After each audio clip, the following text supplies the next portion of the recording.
Bom dia, irmãs e irmãos, paz e graça da parte do nosso Senhor e Salvador Jesus Cristo. Domingo, 17 de janeiro, nos reunimos mais uma vez para adorarmos e glorificarmos ao Senhor e estudarmos a sua palavra. Nesse domingo, nós vamos iniciar uma nova série de estudos.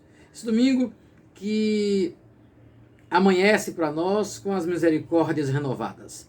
Vamos então nos aproximar mais uma vez da palavra do Senhor e juntos estudarmos o que o Senhor tem para nós nessa manhã. Mas antes, nós vamos louvar ao Senhor. No retorno, a gente ora e inicia o nosso estudo. Louvemos ao Senhor.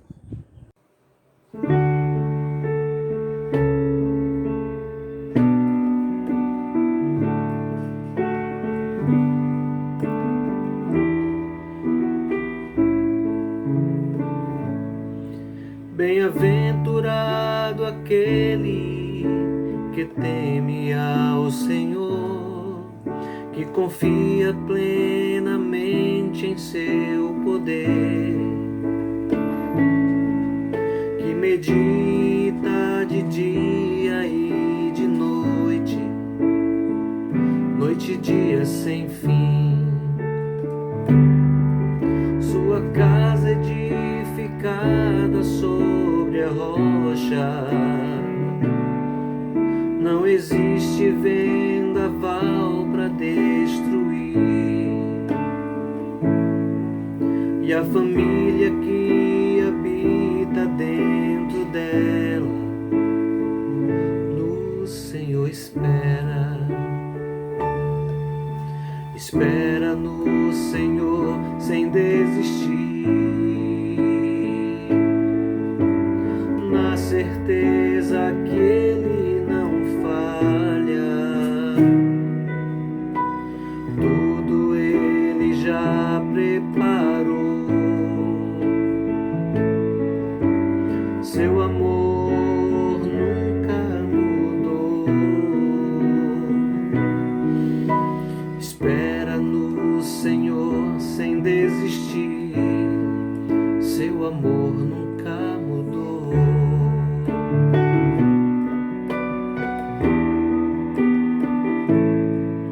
Bem-aventurado aquele que teme ao Senhor, que confia plenamente em seu poder, que medita de dia e de noite, noite e dia sem fim. Sua casa edificada sobre a rocha, não existe vendaval para destruir. E a família que habita dentro dela, no Senhor espera. Espera no Senhor sem desistir, na certeza que Ele não falha. Tudo Ele já preparou. Seu amor nunca mudou. Espera no Senhor sem desistir, seu amor nunca mudou. Seu amor nunca mudou. Seu amor nunca mudou.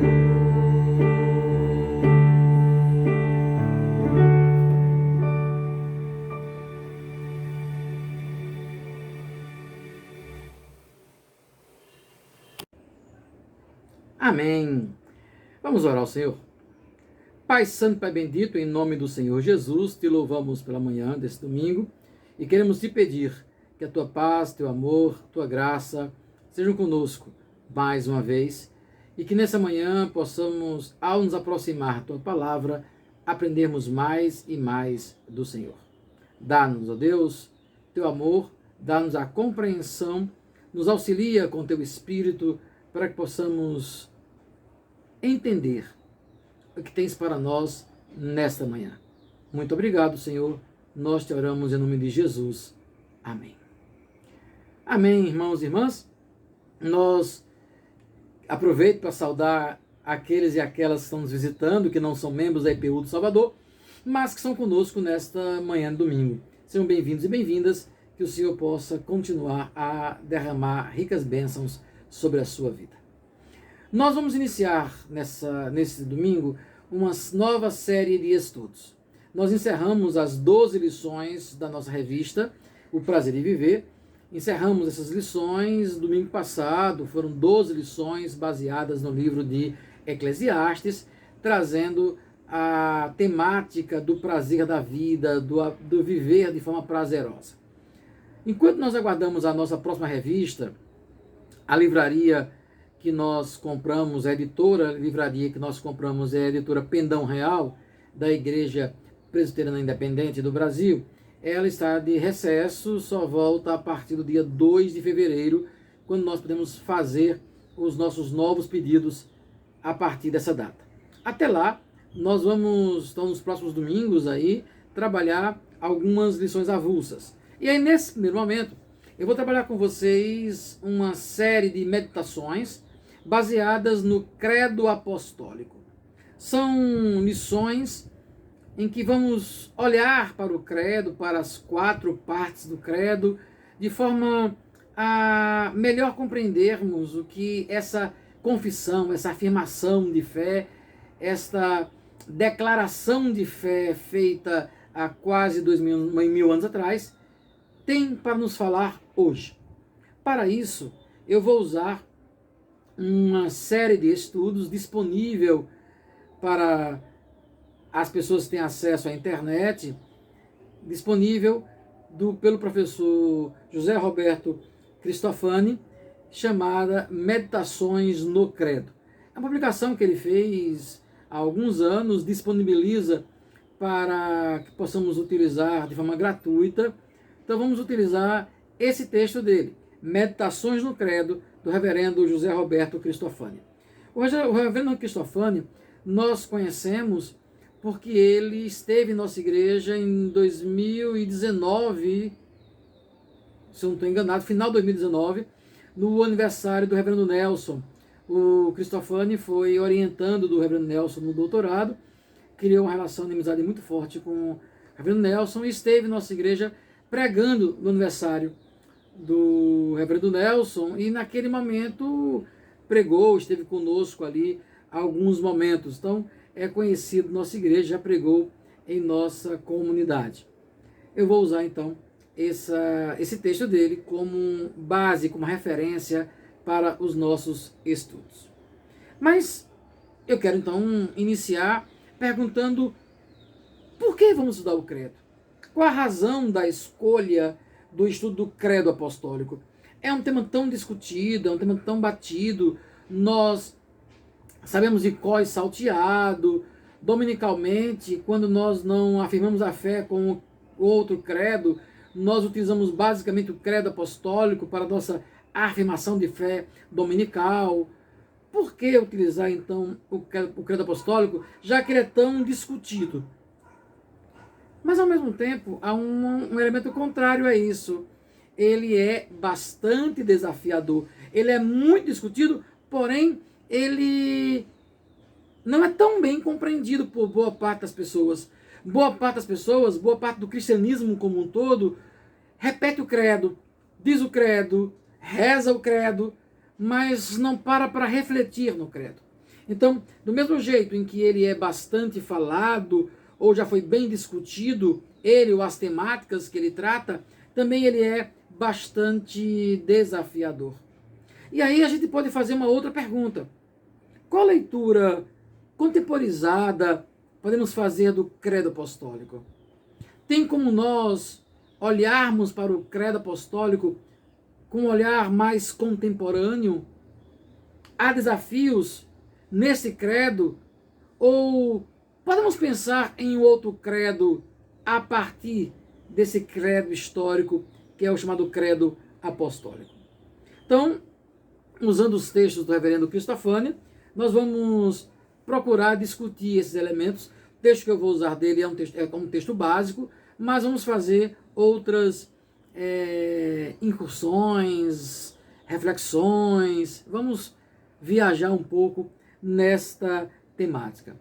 A ideia principal é fazer um resgate histórico, doutrinário, e também aprofundarmos esses temas presentes, esses temas teológicos presentes no credo apostólico, provocando esses temas em nossa atualidade, mostrando que há uma necessidade de nós afirmarmos a nossa fé. Então eu quero começar o estudo propriamente dito a partir de uma expressão, de uma interjeição que é utilizada por nós brasileiros, que traz a ideia de espanto, de aversão, de nojo, de repulsa, que é a expressão cruz credo. Cruz credo. Essa expressão que nós utilizamos como um elemento de nojo, de rejeição, de repulsa, né? Como alguma coisa que nos gera em nós uma certa repulsa. Cruz credo. Que é isso, rapaz? Não fala dessas coisas, não. Nós temos usamos no nosso dia a dia essa interjeição como algo de repulsa. Mas vamos olhar que essa expressão cruz credo traz duas palavras que estão bem presentes na tradição teológica cristã. São duas palavras que apontam para duas ideias fundamentais da nossa tradição cristã. Uma é a cruz, que nos relembra o símbolo maior do cristianismo, que aponta para a morte do Senhor Jesus Cristo, morte que gera vida, morte que nos aponta para a ressurreição do Senhor Jesus Cristo, o nosso Senhor eterno. A cruz, presente nessa interjeição de espanto, de repulsa, ela para nós tem um grande significado, um significado de uma experiência de fé, da nossa fé no Senhor Jesus Cristo, que deu a vida por nós pecadores. E há uma outra expressão que é credo. Eu creio, eu acredito, é uma afirmação. O credo é o símbolo feito palavra, é o símbolo apresentado como palavra escrita, como uma representação escrita dessa experiência de fé que a cruz nos aponta. Então, se o primeiro é um símbolo de fé, a primeira expressão aponta para um símbolo de fé, a segunda expressão, credo, aponta para a formulação da fé. A fé, além de ser experimentada, vivida, ela tem que ser proclamada, partilhada. Daí a necessidade dos credos, daí a necessidade das afirmações de fé, dos catecismos, das confissões, daquilo que é apresentado como elemento escrito para afirmar, declarar, proclamar a experiência da fé. Então, para nós, cruz credo deixa de ser uma interjeição de espanto e aparece para nós como uma expressão que aponta para a nossa experiência de fé sistematizada em um credo, em uma afirmação escrita. E é esse credo, essa afirmação escrita, que nós vamos estudar nesses próximos domingos. Mas, de forma específica, um credo, que é o credo apostólico. A palavra credo, ela vem do latim e traz a ideia de eu creio, eu acredito, eu tenho confiança, eu expresso a minha confiança, eu afirmo a vocês que isso é verdade. A ideia de credo traz esse significado, eu creio. E aí nós vamos ter diferentes tipos de fé, diferentes tipos de credo, de símbolos que apontam para essa afirmação nas mais diversas experiências religiosas, nas mais diversas comunidades religiosas, expressões de fé, sejam guias espirituais da vida, sejam os astrólogos, os astrólogos e a sua astrologia, com as suas estrelas guias, sejam rituais, cerimônias, mas quando alguém afirma e alguém coloca e diz às pessoas que aquele rito, aquela prática, que ele acredita naquele rito, naquela prática, ele está dizendo: eu creio, eu acredito, eu afirmo que essa prática, que esse procedimento, que essa ação, ela é verdadeira. Na minha experiência de fé, esta prática faz sentido. Eu creio nisso. Por isso, a ideia de credo não é uma ideia que venha nascer com o cristianismo. A ideia de credo, ela está presente nas mais variadas expressões religiosas. Há pessoas que acreditam em múltiplas divindades e vão expressar o seu credo nessas múltiplas divindades a partir das suas afirmações, dos seus ritos, das suas expressões de fé. Nós cristãos acreditamos em algo muito específico. Por isso, nós cristãos também expressamos o nosso eu creio.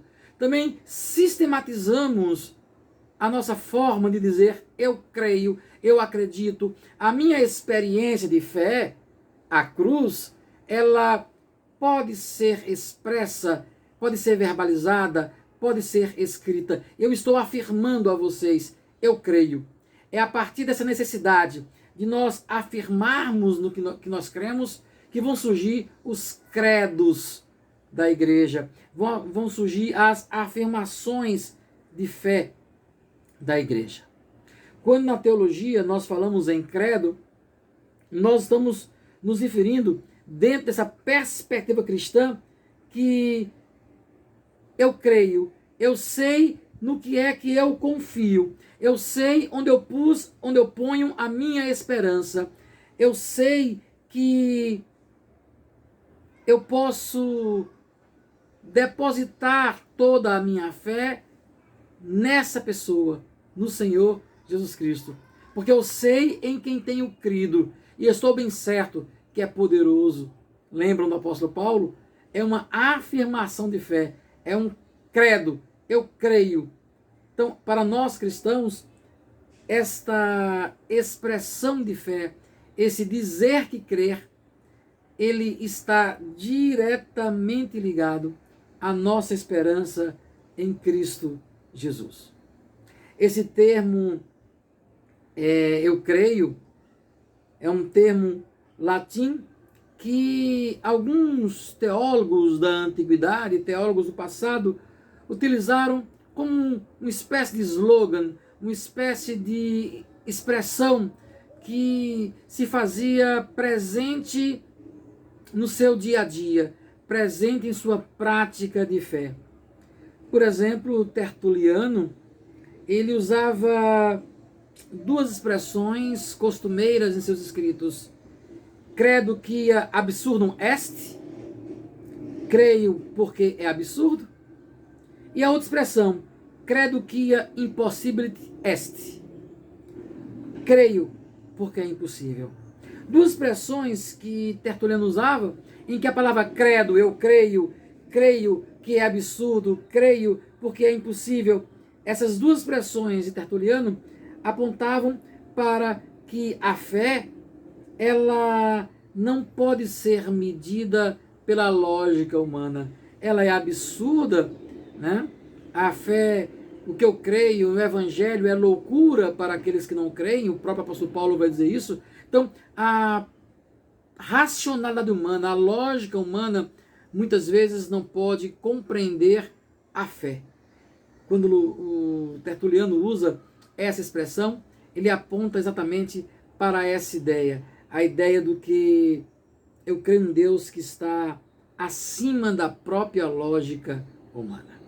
Então, era uma expressão comum na boca dos nossos pais da igreja, dos primeiros teólogos da igreja, daqueles que começaram a escrever sobre a fé, viver a fé e escrever, sistematizar escritos de como essa fé deveria ser vivida. Santo Agostinho também utilizava a palavra credo de forma muito costumeira. E uma das expressões utilizadas por Santo Agostinho é credo ut intelligam. Credo ut intelligam. Creio para poder compreender.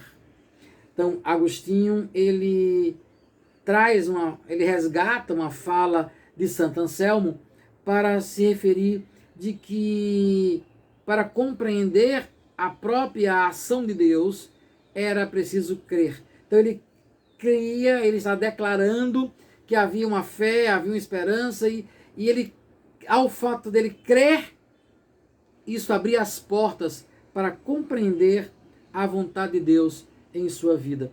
Então, Agostinho, ele diz que para poder compreender as coisas de Deus é preciso crer. E ele declara, então, esse crer no Deus Todo-Poderoso. Então, o credo, como o próprio nome indica, como o próprio nome trata, é uma formulação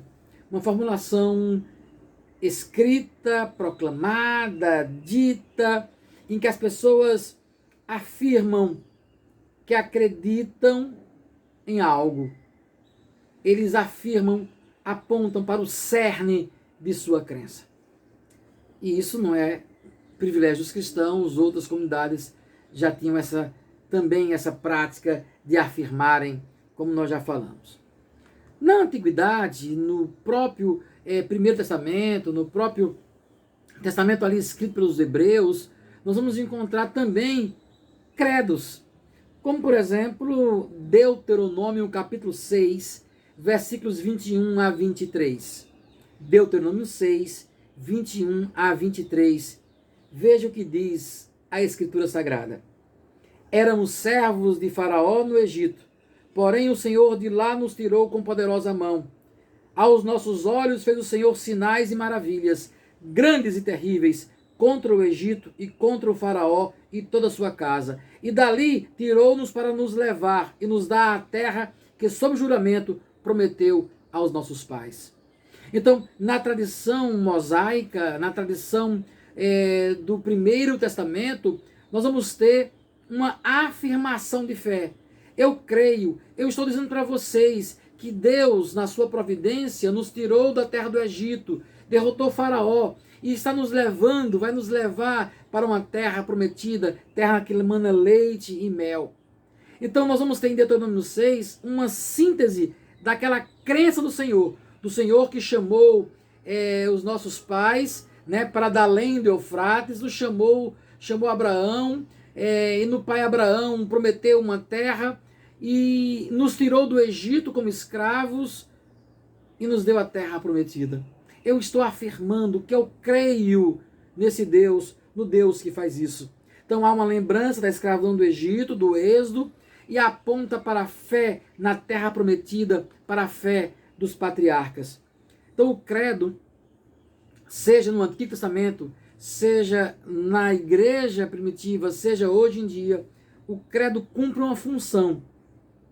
Uma das funções do credo é ser esse resumo, um resumo fidedigno daquilo que nós cremos e daquilo que nós confessamos, que nós afirmamos às pessoas. Então podemos falar em algumas funções do credo. Quais seriam então essas funções do credo? O credo cumpre como função primeira ser esse resumo fidedigno daquilo que nós cremos e confessamos. O credo tem a função de exprimir sinteticamente a fé de um grupo. O credo tem uma outra função, que é a função didático-pedagógica. O credo ele é utilizado não só como meio de ensinar os conteúdos fundamentais da nossa crença, mas também ele é utilizado como método de você expor de forma ordeira a sua fé. A importância do texto escrito ele tem uma função pedagógica.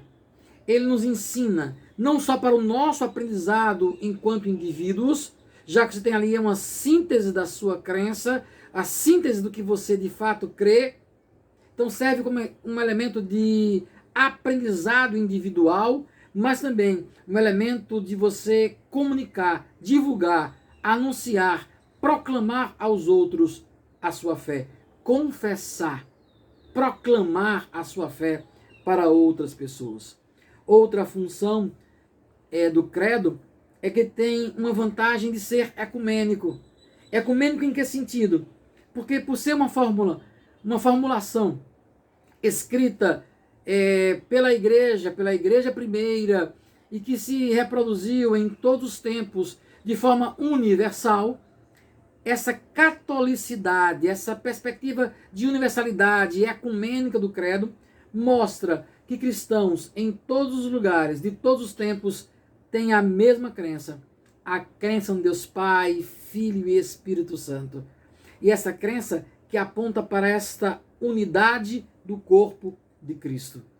Esta ecumenicidade, essa visão ecumênica do credo, mostra que nós nos identificamos com irmãs e com irmãos da mesma confissão, do mesmo modo de confessar o Senhor Jesus Cristo em todos os lugares, em todos os tempos. Então, esta vantagem dele ser ecumênico e alimentar a nossa fé. O credo alimenta a nossa fé, alimenta a nossa unidade. Então nós vamos ter no decorrer da história alguns credos que surgem na igreja primitiva, e aí nós temos ali logo após os primeiros pais da igreja, os primeiros apóstolos, como necessidade de firmar a fé, vamos ter o chamado credo dos apóstolos. Não temos uma data exata de que ele surge, mas ele surge no contexto do século II, século III da era cristã. Nós temos o credo niceno-constantinopolitano, que aparece entre 325 e 340 da era cristã, chamado credo de Nicéia. E nós temos um outro credo, que é o credo atanasiano, que surge por volta do ano 451 depois de Cristo. Então são 3 credos ali da igreja nascente que vão afirmar a nossa fé. O credo niceno-constantinopolitano, ele traz a seguinte expressão, eu passo a ler o credo de Nicéia. Cremos em um só Deus, Pai onipotente, Criador do céu e da terra, de todas as coisas visíveis e invisíveis.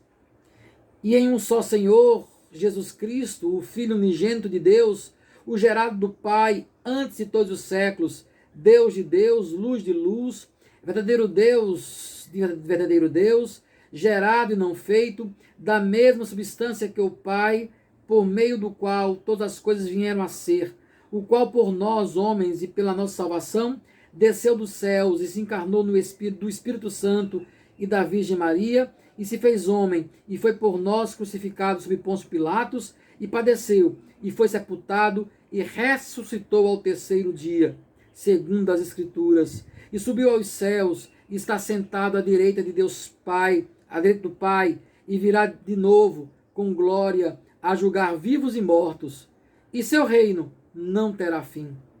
E no Espírito Santo, o Senhor e vivificado, o que procede do Pai e do Filho, o que juntamente com o Pai e o Filho é adorado e glorificado, que falou através dos profetas, e numa só Igreja Santa, Católica e Apostólica, confessamos um só batismo para a remissão dos pecados, esperamos a ressurreição dos mortos e a vida do século vindouro. Amém. Esse é um credo escrito ali em 325 a 340, é o chamado credo de Niceno, credo de Nicéia, o credo niceno-constantinopolitano. E nós temos o credo dos apóstolos, o mais comum, aquele que nós vamos nos debruçar aqui para estudar, que diz: creio em Deus Pai Todo-Poderoso, Criador do céu e da terra, creio em Jesus Cristo, seu único Filho, nosso Senhor, o qual foi concebido por obra do Espírito Santo, nasceu da Virgem Maria, padeceu sob o poder de Pôncio Pilatos, foi crucificado, morto e sepultado, ressurgiu dos mortos ao terceiro dia, subiu ao céu, está sentado à direita de Deus Pai Todo-Poderoso, donde há de vir para julgar os vivos e os mortos. Creio no Espírito Santo, na Santa Igreja Católica Universal, na comunhão dos santos, na remissão dos pecados, na ressurreição do corpo, na vida eterna. Amém. Esse é o credo apostólico, esse que nós vamos nos debruçar para estudarmos em nossas lições aqui na Escola Dominical.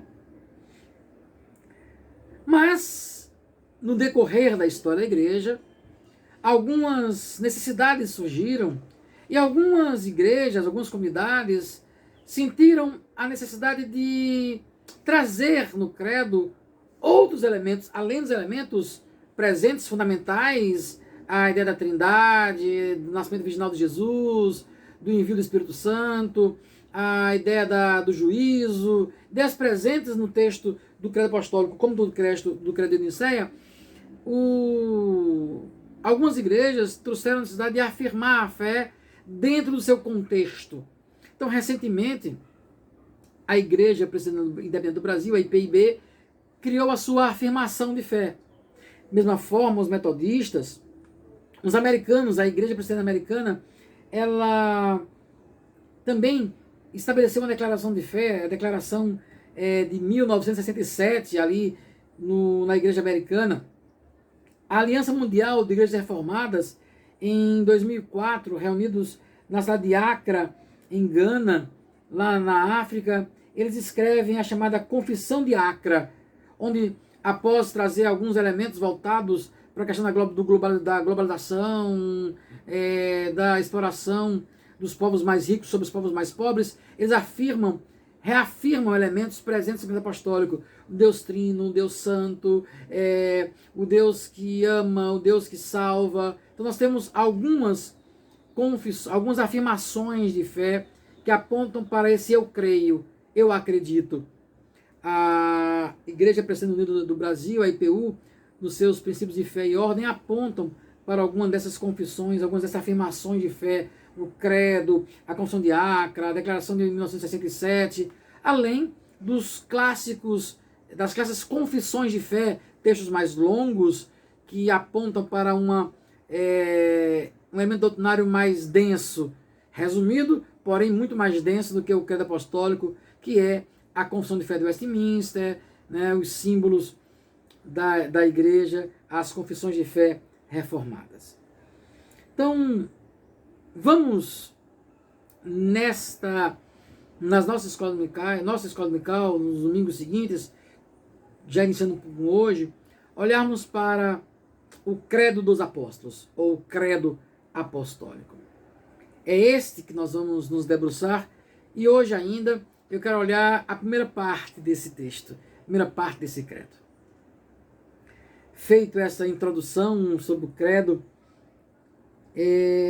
eu gostaria de deixar com vocês uma pergunta. De que forma nós temos afirmado aquilo que nós cremos? Essa é a primeira pergunta para reflexão que eu quero deixar com vocês nesta manhã. Eu creio em quê? De que forma nós temos expressado a nossa fé? A consciência do que cremos e como nós temos expressado este eu creio. Essa relação da fé como elemento subjetivo, a nossa crença, a subjetividade, nós estamos conseguindo transformá-la em algo concreto, algo objetivo, que é um credo, uma forma de expressarmos a nossa fé?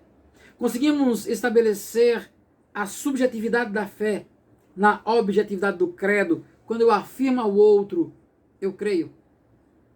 Eu creio em quê?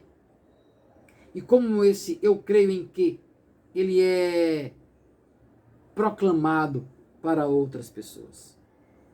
Esta é a primeira pergunta. Eu creio em quê? a primeira reflexão para essa manhã, para que possamos pensar um pouco sobre o credo, o nosso credo. O credo dos apóstolos, ele pode ser dividido em 4 partes.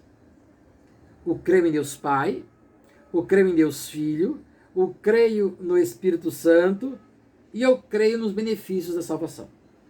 Então, 4 partes, e nós vamos olhar para cada uma delas. Hoje vamos olhar para o creio em Deus Pai. Creio em Deus Pai, creio em Deus Filho, creio em Deus Espírito Santo e creio nos benefícios da salvação.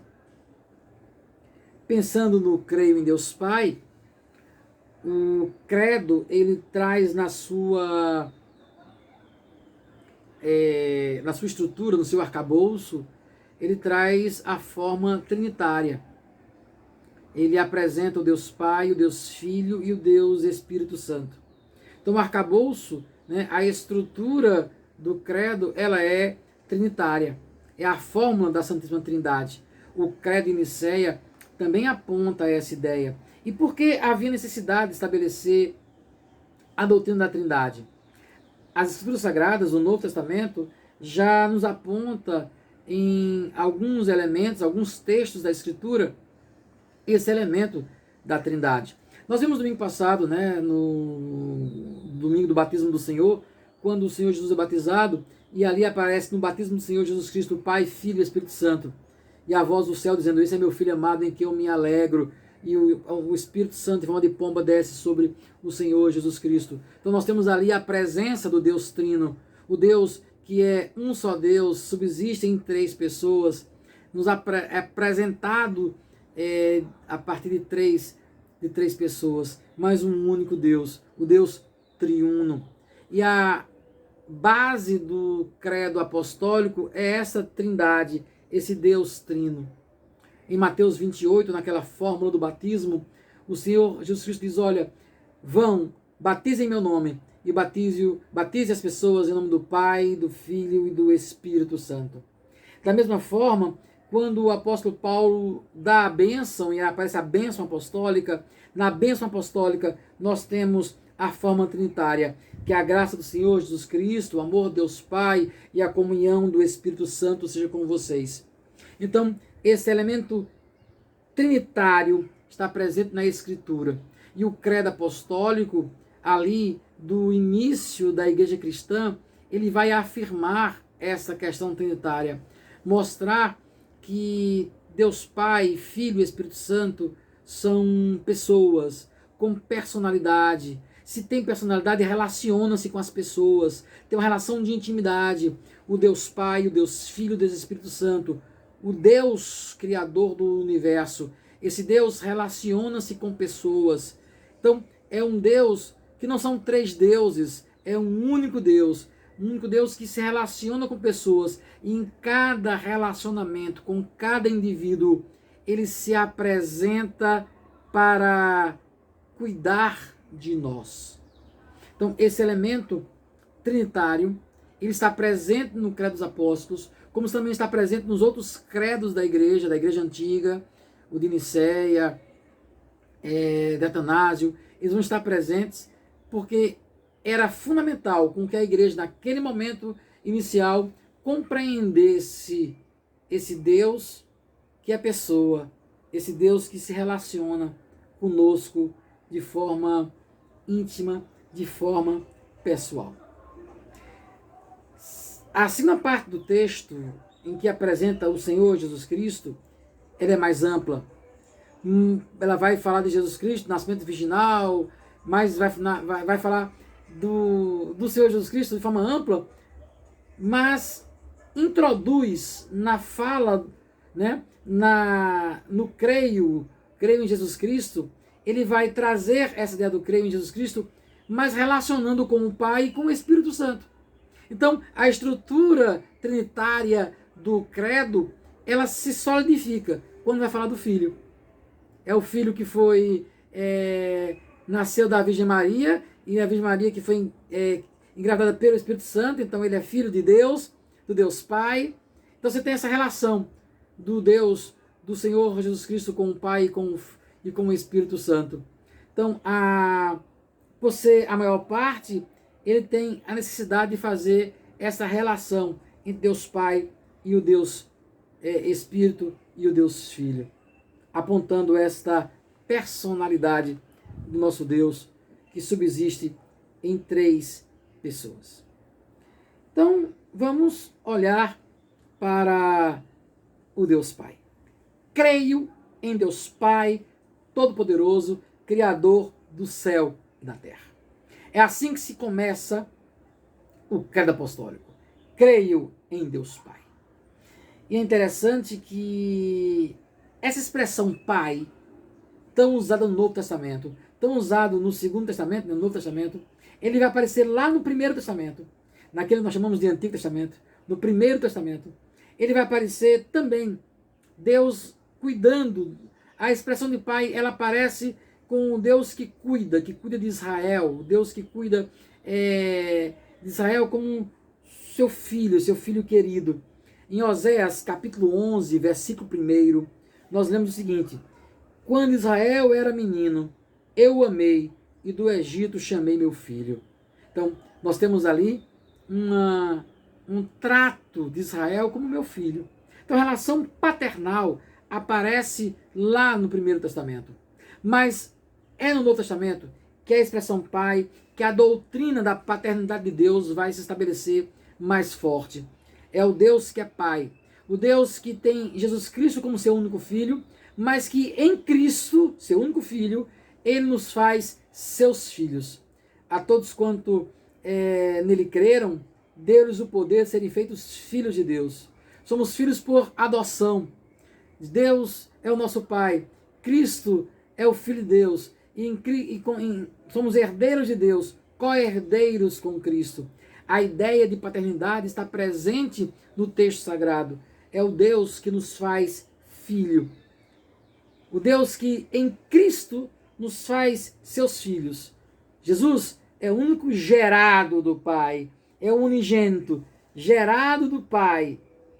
E nós somos adotados, filhos adotados. Nós vamos encontrar esse Jesus como filho, né? Lá em batismo, nos textos sinóticos, a ideia de Jesus Cristo como filho unigênito. Mas aí Paulo diz, olha, eu posso chamá-lo, porque o meu espírito testifica com o espírito dele, e eu posso chamar Abba, Pai, Paizinho. Deus é Pai do nosso Senhor Jesus Cristo, Deus é nosso Pai, Ele nos fez filhos de Deus, somos adotados. A relação de filiação com Deus, que nos faz filhos legítimos. A adoção é a legitimidade. Em Cristo somos feitos filhos de Deus. Não gerados, mas filhos. Há uma relação do Pai. Podemos agora dizer, eu creio, eu tenho uma confiança, eu deposito a minha confiança no meu Deus, Deus que é Pai. Eu creio no Deus Pai. O Deus que relaciona-se conosco. A oração do Pai Nosso diz, olha, quando vocês orarem, orem assim. Pai Nosso que estás nos céus. É o Pai que ouve, que perdoa, é o Pai que não deixa faltar o pão, é o Pai que vem ao nosso encontro, é o Pai que nos santifica, é o Pai que cuida de nós. Deus Pai. Afirmar que Deus é Pai é afirmar que nós temos uma relação filial com Deus. Uma relação de filhas e filhos. E filhas e filhos confiam nos seus pais. Confiam no seu Pai. Filhas e filhos abrem o coração para o Pai. Recebem o cuidado do Pai. Estão também prontos para ouvir as repreensões do Pai. Estão prontos para ouvir as palavras que chamam a atenção, que são feitas para correção e correção na justiça. Creio em Deus Pai. Mas o Deus que não é só Pai, Ele é todo-poderoso. E aí nós temos uma expressão que aponta para a soberania de Deus. Que Deus, essa expressão todo-poderoso, vai nos dizer duas coisas básicas. Que Deus tem todo o poder, que Ele exerce esse poder sobre nós. É o Deus que todas as coisas estão sob a sua mão. E que esse poder, ele vem para providenciar o nosso sustento.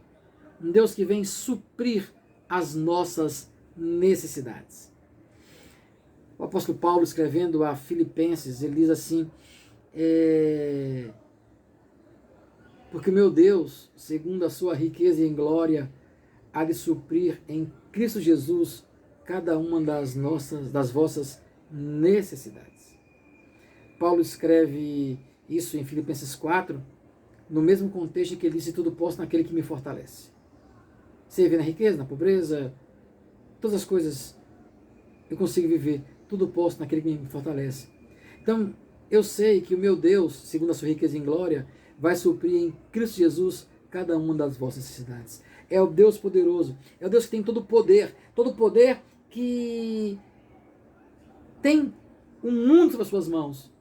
E esse poder dele, essa atividade poderosa de Deus, vem para me sustentar, para prover o meu sustento, para cuidar de mim.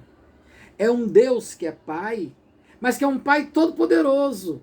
O Deus que me cuida na sua soberania. Cuida de mim, porque sabe todas as coisas. Conhece as minhas necessidades e supre as minhas necessidades. Atenção, as minhas necessidades por Ele supridas, não as necessidades que eu acho que eu tenho, mas Ele supre as minhas necessidades. Ele é soberano. É a ideia da soberania que está presente nessa afirmação. Deus é Senhor. Toda língua confessará. E toda língua dirá, toda língua confessará. Toda boca vai se abrir para dizer, Jesus Cristo é o Senhor. É o Deus soberano. Isso vai nos trazer uma outra pergunta. A primeira foi aquela que fiz a vocês. Eu creio, né? O que é que eu creio? Agora vem a segunda pergunta da nossa reflexão de hoje. Qual é a consequência de dizer que Deus é Pai Todo-Poderoso? Qual é a consequência de dizer que Deus é Todo-Poderoso na minha existência? O que é que isso reflete? Qual é a consequência de eu afirmar? Eu creio no Deus Todo-Poderoso. Qual é a consequência dessa afirmação? É apenas uma expressão banal de uma reza, de um dito, de uma interjeição? Ou tem consequência afirmar eu creio em Deus Pai, Todo-Poderoso, Soberano, Senhor, que tem todo o poder em sua mão, que supre as minhas necessidades a partir da sua soberania? Compreendemos a ideia de soberania? Compreendemos o Deus que vem até nós e supre essas necessidades? Essa é a segunda questão. Eu creio em Deus Pai, Todo-Poderoso, Criador do céu e da terra. Aí nós temos a terceira expressão de quem é esse Deus. Que Deus é esse? Eu creio em Deus, mas que Deus? Um Deus que é Pai, que é Todo-Poderoso, um Deus que é Criador. Nessa afirmação, não só confessamos nossa crença na origem divina do universo, mas também atribuímos que todas as coisas, todas as criaturas foram por eles criadas e que tudo está diretamente ligado à sua direção. Ele é o Criador de todas as coisas, de toda a natureza. Isso nos lembra que tudo que foi criado é muito bom. Tudo que foi criado é muito bom e deve ser utilizado para a glória de Deus. Dizer que Deus é criador de todas as coisas é afirmar que na sua criação Deus criou tudo muito bom. E aí vai para uma outra responsabilidade nossa enquanto cristãos ao afirmarmos que nós cremos. É a responsabilidade com a obra de Deus, com a criação de Deus. Aí eu vou me reportar aos primeiros estudos da Escola Bíblica Virtual. Lembram? Em que eu trabalhei com vocês teologia e ecologia. Os primeiros estudos em que nós somos responsáveis pela criação, responsáveis por essa criação que Deus colocou sob nossa responsabilidade. Afirmar que Deus é criador de todas as coisas, dizer que Ele é, eu creio no Deus que é criador, eu estou dizendo, eu creio que esse Deus criador criou as coisas todas muito boas, inclusive me criou, e ao me criar me colocou como responsável por tudo isso. Afirmar que Deus é criador é afirmar que eu creio que Deus me criou responsável por essa terra, pelas coisas que aí estão. Que eu sou responsável pela natureza, pelo meio ambiente, pelo ecossistema, por aquilo que está no meu entorno, não só pelo lixo de tirar da minha casa e jogar fora, mas sou responsável por toda a terra.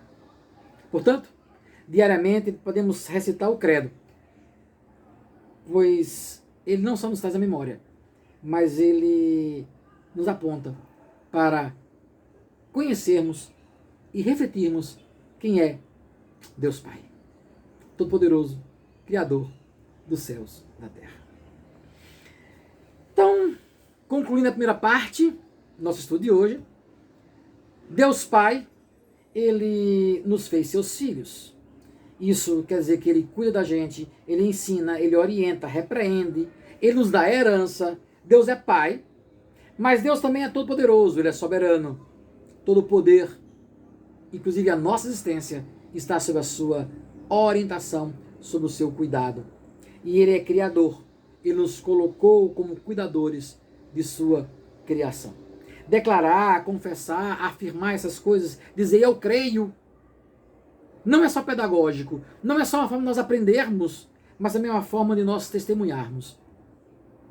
Dizer eu creio em Deus Pai, Todo-Poderoso, Criador do céu e da terra, é pedagógico, eu vou refletir sobre o que é ser filho, o que é ser servo de um Deus soberano, o que é ser criatura de um Deus criador. Vou refletir sobre isso na minha reflexão da minha subjetividade e relação com Deus, mas também eu vou poder, ao afirmar isso, confessar, dizer, proclamar, há uma necessidade de testemunho.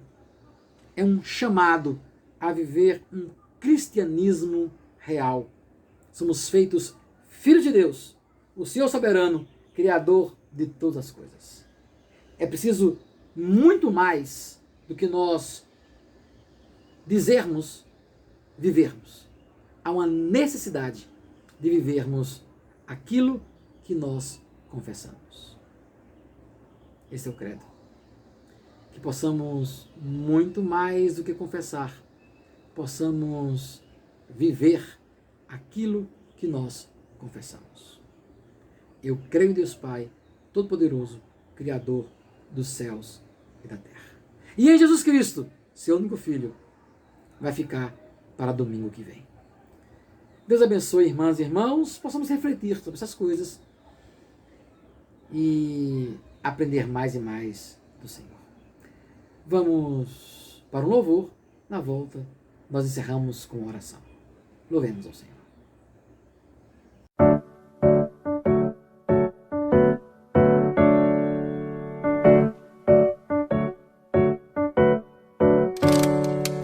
Calmo, sereno e tranquilo, sinto descanso neste viver. Isso devo a um amigo que só por ele eu pude obter. Ele é Jesus, meu amigo, meu Senhor, o Salvador. Só por ele eu ganhei a vida eterna com Deus, com Deus. Triste foi sua história, levado à cruz sem pecado algum. Só porque me amou, morreu por mim e não hesitou. Ele é Jesus, meu amigo, meu Senhor, o Salvador. Só por Ele eu ganhei a vida eterna com Deus, com Deus.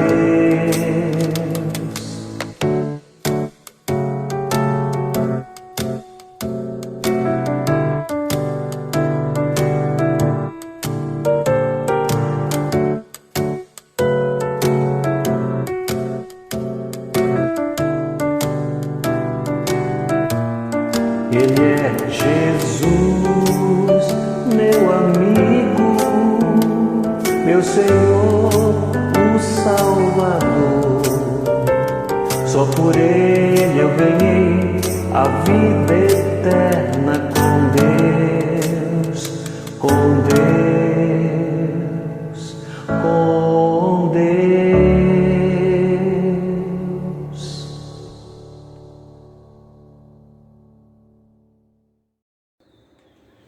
Amém, irmãs e irmãos, amém. Pois é, estamos encerrando mais a Escola Dominical. Queremos lembrar os irmãos do nosso culto hoje à noite, certo? 18 horas, nós temos culto hoje à noite. Deus possa nos trazer para o culto de forma virtual, remota, possamos juntos celebrarmos ao Senhor 18 horas desse domingo. Mais uma vez, nós, a Igreja de Muritiba, nessa parceria, estamos juntos. Quero pedir aos irmãos e às irmãs que estejam em oração pela recuperação total do reverendo Vitor. Ele fez uma cirurgia no último sábado de manhã, internou sexta-feira, no sábado fez a cirurgia. Deus possa dar total recuperação para ele. Vamos lembrar de continuar orando por Geraldo. Deus possa abençoar, cuidar, e Deus possa continuar consolando aqueles irmãos e irmãs que perderam seus entes queridos, os próximos, pessoas próximas a nós, como também aquelas pessoas que perderam seus entes queridos por essa doença, que chega de forma tão rápida e que leva os nossos tão rápido também. Possamos continuar orando pelas 200 mil famílias, mais de 200 mil famílias que perderam seus entes queridos pela Covid-19, mas também por outras enfermidades. Nós conhecemos outras pessoas que se foram também por outras enfermidades. A IPU Nacional tem estado com a campanha de oração, para que nós possamos também orar pelo estado do Amazonas, cidade de Manaus, que nos últimos dias entrou nesse colapso da saúde. Deus possa ter misericórdia das mulheres e dos homens que estão ali naquela cidade, e que isso possa se expandir para todo o estado do Amazonas, um estado que tem suas peculiaridades, tem suas dificuldades de transporte, pela sua própria extensão e pela sua própria geografia. Não vamos esquecer de orar pelos nossos irmãos manuaras, lá do estado do Amazonas. Terça-feira passada, nós tivemos estudo bíblico. Nós tivemos nosso primeiro estudo bíblico do ano de 2021. Começamos uma série de estudos sobre o livro dos Salmos. Então, na terça-feira passada, eu fiz uma pequena abordagem mostrando a importância da arte, de como os Salmos, enquanto expressão artística, foi importante para Israel. E aí, ficamos conversando sobre isso, a importância da arte para expressar a nossa fé. A arte também é uma forma de nós confessarmos a fé, de afirmarmos eu creio. Essa semana agora nós não temos estudo, a cada 15 dias. Na outra terça-feira, terça agora há 8 dias, nós vamos ter mais um estudo bíblico. Aí vamos estudar o capítulo 1, o Salmo 1 será o nosso estudo. Vamos nos debruçar, entender um pouco a ideia do justo, do injusto, da árvore, da plantação, do rio. Vamos procurar compreender um pouco o Salmo 1. Será o nosso estudo da outra terça-feira, juntos, estudando a palavra do Senhor. Tá bom? Vamos orar nesse instante? Ó Pai, em nome de Jesus, quero te agradecer pela manhã, pelo domingo, pela escola bíblica dominical. Quero te pedir, ó Pai, sabedoria a cada um de nós para melhor compreendermos a Tua palavra, o Teu querer, compreender o que tens para nós. Nos ajuda, Senhor, diante de Tua palavra, diante dos Teus ensinamentos, nos ajuda a aproveitar ao máximo, para que o nosso andar, o nosso viver, o nosso testemunhar possa ser conforme o Teu querer. Muito obrigado por todas as coisas. Consola as famílias daquelas pessoas, ó Deus, que pereceram devido à Covid-19. Tem misericórdia dessas famílias, consola. Teu Espírito Santo Consolador possa vir a cada uma dessas famílias trazer paz, trazer consolo.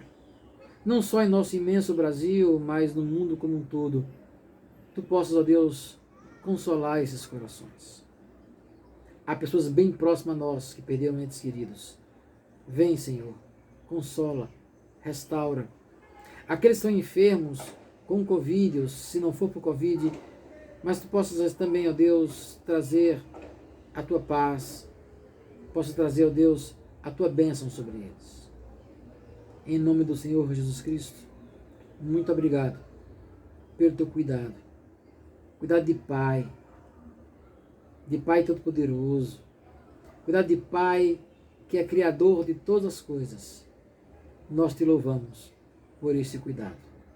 Em nome de Jesus, Teu Filho amado, nosso Senhor, nós Te oramos.